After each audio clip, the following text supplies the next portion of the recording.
The New Orleans Saints' tough choice was the right choice, but it shouldn't be the last choice the New Orleans Saints make as the trade deadline is almost here. We got all that and a little bit of lagniappe for you on today's episode of Locked On Saints.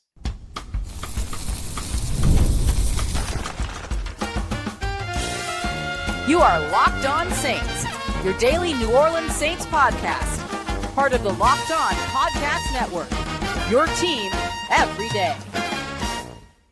What is good, Who Dat Nation and Who Dat family? I am your host, your friend, Ross Jackson, New Orleans native, your New Orleans Saints expert and credentialed member of the media covering those New Orleans Saints as a Saints beat writer over at LouisianaSports.net.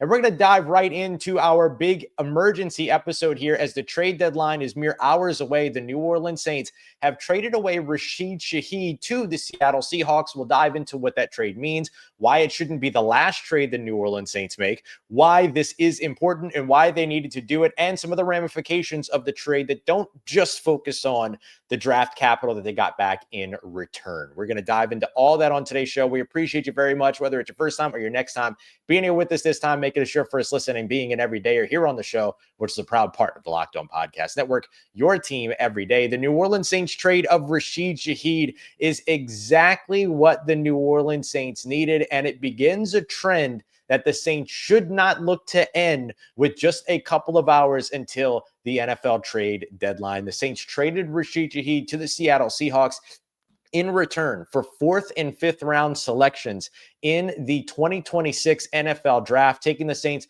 from just 5 selections guaranteed in the upcoming draft to now 7 selections guaranteed in the NFL draft, and the potential for an 8th, depending upon what happens with that compensatory selection that they could get back with the New York Giants signing of Paulson Adebo, that the Saints are still in line to get and is still estimated to potentially be coming their way. So the Saints could have 8 selections going into this year's NFL draft, which is exactly what they need. Listen, trading away Rashid Shaheed is a very, very tough situation for New Orleans. That is a player that they loved. That is a player that loved the city. That was a player that was beloved by the fan base as well. And that was a player that the Saints absolutely saw could be a part of their future. However, at 27 years old, with 1 year left, or in the final year of his deal, there was no guarantee that he was going to be back here in New Orleans. The Saints found a great place for him to land, which of course was with the Seattle Seahawks, giving them a chance to get a big time piece there for their passing game and reuniting him with Clint Kubiak. That's going to be a really, really great situation for Rashid Shaheed, who's short a ball out for the rest of the year and beyond over in Seattle. But for New Orleans, they need building blocks. They need pieces to be able to go out there and rebuild and continue to rebuild their roster. They're not going to be able to be super active in free agency this upcoming offseason. They should be able to make a couple of big moves here and there if they're able to entice players to come to New Orleans and be a part of the rebuild, which is sure to still be a bit of a struggle through 2026, but they need the draft capital to be able to counteract that. And so getting this draft capital is huge. I've seen a lot of criticism around what the Saints got, but really the Saints came in above the market price when it came to wide receivers. A 4th round pick and a 5th round pick in this year's draft surpasses the market that was set on the trade for Jacoby Myers, which was a 4th and a 6th. It's also better than the Saints would have gotten compensatory selection wise, because they would have probably at best gotten a 4th round pick in 2027 if he would have signed away after this season. The Saints locking in a 4th and a 5th for this upcoming NFL draft gets them better value than both of those conversations. So value wise, the Saints actually managed to come in above the market. Now, in order for them to actually make good on this trade, they've got to do something meaningful with those selections. How they utilize those selections and what they do with those picks, much like the Marshawn Lattimore trade, is going to be everything that is evaluated, right? That's going to be the entire evaluation of this move. The Seattle Seahawks are going to quickly be winners in this situation because they get Rashid Shaheed on their football field this Sunday if they want him on the field this Sunday, right? He knows Clint Kubiak. He knows the offense. He knows the system. He should be able to fit in seamlessly there. But for the Saints to be winners in this situation as well, they're going to have to wait, and they're going to have to invest the draft capital correctly. The Saints have not been the strongest drafting team. In fact, they've been far from one of the strongest drafting teams since the incredible 2017 draft that they had.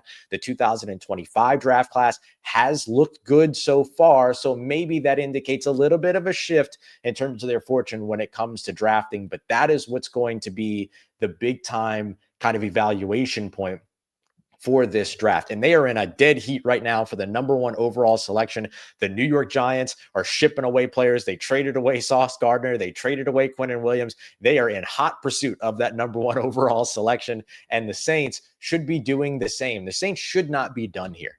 This should not be the only move that the Saints make. They should be out there looking for more opportunities to continue to stockpile some of this draft capital and continue to stockpile the building blocks that they need for their future. Whether it's a guy like cornerback Alontae Taylor has been in conversation reportedly to the Indianapolis Colts. We're in the mix was the phrase that was used for Alontae Taylor before landing Sauce Gardner. In the mix seems to imply that there are additional teams that were interested there. And so if there are any opportunities to potentially move him for some premium draft capital or good draft capital, that's a spot that makes sense. I think that trading a guy like Cesar Ruiz, potentially continuing to have conversations around Chris Olave, like this is the time now to where the Saints need to be making uncomfortable decisions that hurt, decisions that stink, but decisions that get them good draft capital back. When you name those players, it's not because those players don't contribute. It's not because those players are bad players, quote unquote. It's not because you're frustrated with those players. You name those players because they're good freaking players. And those are good players that are going to get you returns on that value, that are going to get you good value on those returns, And so just like they did with Rashid Shaheed, they made a tough choice, and it was the right choice in order to be able to build up what they're doing. That's not about Rashid Shaheed. That is about the fact that Rashid Shaheed is a good player that's going to get you value. The right choice was getting value. They got it, and they should not be done yet. They should still continue to be looking to make some moves. We'll see if they do. Coming up next, I want to take a look at the non-compensatory side of what this means for the New Orleans Saints, because the Saints get two potential wins. They have to make sure that they're wins, but two potential wins out of this move that have nothing to do with the draft capital that they brought back. Let's get to that next as we continue on with today's episode of Locked On Saints, part of Locked On Podcast Network, your team every day.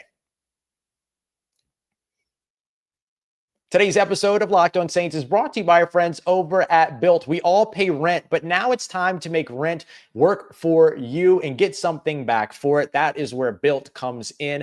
BILT is changing the game by turning your rent payment into real rewards that you can actually use. When you pay your bills through rent, you earn when you pay your rent through BILT, you get flexible points that you can redeem towards hundreds of different hotels and airlines, a future rent payment if you want to, as well as your next Lyft ride and much more. But BILT isn't just about rent. It's also rewarding people from around their entire neighborhood. Everything from your favorite local restaurant, heading to the gym, and of course, you're earning rewards all the way through. So turn your rent into rewards by earning points around your neighborhood by heading over to joinbilt.com/lockedonnfl. That's joinbilt.com/lockedonnfl to make sure you use that link so that they know that we sent you. Today's episode also brought to you by our friends over at FanDuel, the official sports betting partners of the NBA, which is back and in full swing. And there's no better place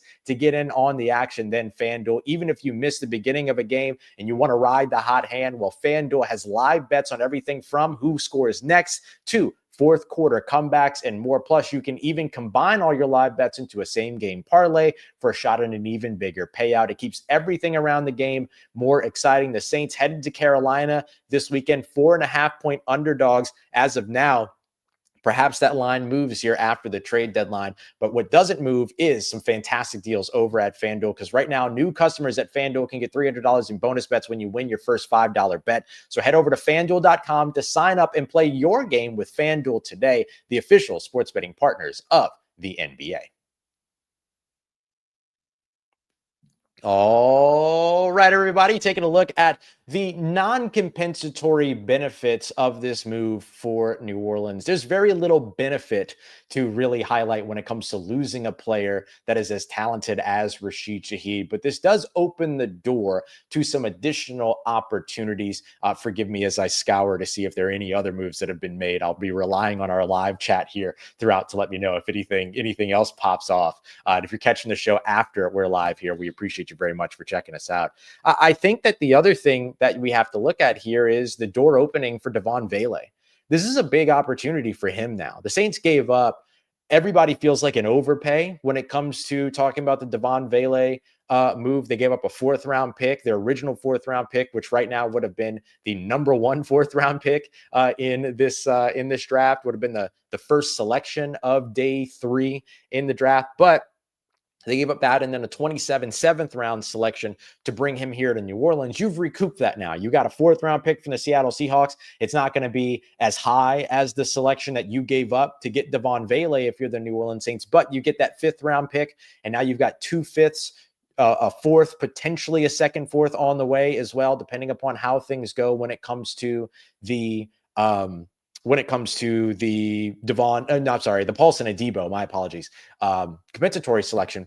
And so now you get a chance to actually get Devaughn Vele out on the field and see if the value that you paid was worth it. Right now, it has not been. He has had 10 targets so far this season, 10 targets through 8 games for a guy that you gave up a top 100 selection to get into your offense, and is one of the only players on your offense at that position that brings his specific level or his specific skill set, which is that of a big-bodied wide receiver that can go out there and make some tough catches for you. This is a guy that had, 55 targets last year and ended up being somebody as a 7th round selection that got a whole lot of praise and had a whole lot of praise heaped about him because of all the things that he was able to contribute to that Denver Broncos team. The Saints need to find a way to make sure that they are utilizing Devaughn Vele, and this is a chance for them to do that. With Rashid Shaheed now traded away and now being a 6-2, 6 win to 2 loss Seattle Seahawk, that gives the Saints now the snaps that they need to be able to get a look at Devaughn Vele and figure out whether or not what they gave up was worth it to get him on with the deals, with a couple of years that are left on his deal. So this is a big time need for New Orleans, because the rest of the season is, and this is going to stink for a lot of Saints fans to hear, but the rest of the season is not about winning games anymore. The rest of the season is all, and really it hasn't been about winning games, as is evidenced by the 1 win on the season so far. The rest of this season is about evaluating the players that you have. And so if you can make another move, if you trade away a Brandon Cooks who signed here in New Orleans with a very different understanding in terms of what it was that this team was going to be versus what it is, then you open up the door to get more looks at Mason Tipton. Does Trey Palmer come off of injured reserve? This is an opportunity now for you to see the rest of this team and get a real opportunity as an organization to evaluate based upon what it is that you have seen. So we'll see where, or that which you have brought in. And so I think that the Saints, who have now traded Rashid Shaheed, shouldn't be done here. They should be looking at additional opportunities to add draft capital and to open up ways for you to be able to get a look at some of those other younger players as well. Send those veterans to a place where they can go out there, play, compete, do all those things while you focus on your evaluation season. The other thing that I think gets opened up quite a bit here with this move is that it takes the contract negotiations at wide receiver and focuses all of the attention and energy to Chris Olave, unless Chris Olave ends up being moved by the time the trade deadline gets here. I think all things are possible at this point, but I don't see that being the case. The Saints very much want to keep Chris Olave. Chris Olave very much wants to be here in New Orleans, but that was also what was the truth around Rashid Shaheed too. And so we'll see exactly where things go next. But assuming that Chris Olave does not get traded by the end of the day here, this allows the Saints to focus all of the contract negotiation conversation and all of the money that goes into that conversation to Chris Olave, as opposed to knowing that you have a wide receiver also on an expiring contract at the end of this year that you also kind of have to get figured out as well. And those would have been two sizable contracts. They wouldn't be, I think, not record breaking. What's the word I'm looking for? Market setting. They wouldn't be market setting contracts, but both those contracts put together would have been cumbersome for a team that's already $21 million under the salary cap to begin 2026. Now, we say that every year about the Saints, they find their way out of it, blah, blah, blah, blah. We know, but if this is really about rebuilding for this team, which very clearly it is, they've traded for a guy that's an injured reserve in the hopes of being able to reinvest in him after the season, and Jalen Polk, who's a really talented wideout. They traded away Rashid Shaheed. They've made other moves that have effectively shown you that this is, in terms of retirements and players that they didn't bring back and all that, they've effectively showed you that they are in action embracing the rebuild, even though in language they're not. This allows the Saints to be able to focus the contract part of that rebuild in terms of locking down players to be a part of their future, solely to Chris Olave at the position, and then pursuing another wide receiver probably in the coming years to add to him so that he can be the complementary piece to a number one guy, or vice versa, depending upon what the roles are and what the offense calls for, all those other things. I'm not going to pretend to estimate what that's going to be a year, 2 years down the road. So we'll see how things go, but this does open up opportunities for New Orleans, having dealt Rashid Shaheed, gotten a strong return back for him, put him in a really good position, which in situation, which is showing some respect to that player, which I think he deserves. And then putting you in position to be able to evaluate your talent, look at additional moves that could potentially be made down the road here today. And then, of course, continuing to be able to deal out what your future is going to look like from a monetary perspective as well. So there you go. That's all my thoughts on the trade so far. If the Saints make another move, we'll be right back here to make sure you've got everything that you need on it. Fingers crossed for you. I really think that they should still be dealing here. Like, you look at the New York Jets and what they've done so far, I think the Saints should have a similarly aggressive approach to the remainder of this day and the trade deadline as a whole, because this is a team that very much needs its assets going into the offseason. So Rashid Shaheed to the Seattle Seahawks, a 4th and a 5th round pick from 2026 coming back. Saints might not be done. They get an opportunity to look at Devaughn Vele. They get an opportunity to really cull their conversation with Chris Olave, and ideally aren't finished here for the rest of the day, but we'll see how the rest of the day pans out. We appreciate you very much for joining us for this emergency episode of the show. We'll still have an episode for you tomorrow morning on Wednesday, likely still looking at and breaking down the rest of the trade deadline, because I'll tell you right now, if the Saints don't make any other moves, I think it's a big time missed opportunity on their part, and an opportunity that they can't miss out on. We got all that coming up for you in tomorrow's episode, if I don't see you before then. Thanks so much, as always, making us a part of your day, part of your routine, for saying yes to me in the show. If you see me, please say hi. And if you need anything else around your New Orleans Saints in between these episodes, make sure you follow me on your favorite social media at Ross Jackson, NOLA. Hit me up. Let me know how the family's doing. Let me know how you living. Let me know how you momming them. And trust Who Dat Nation, I'll holla at you.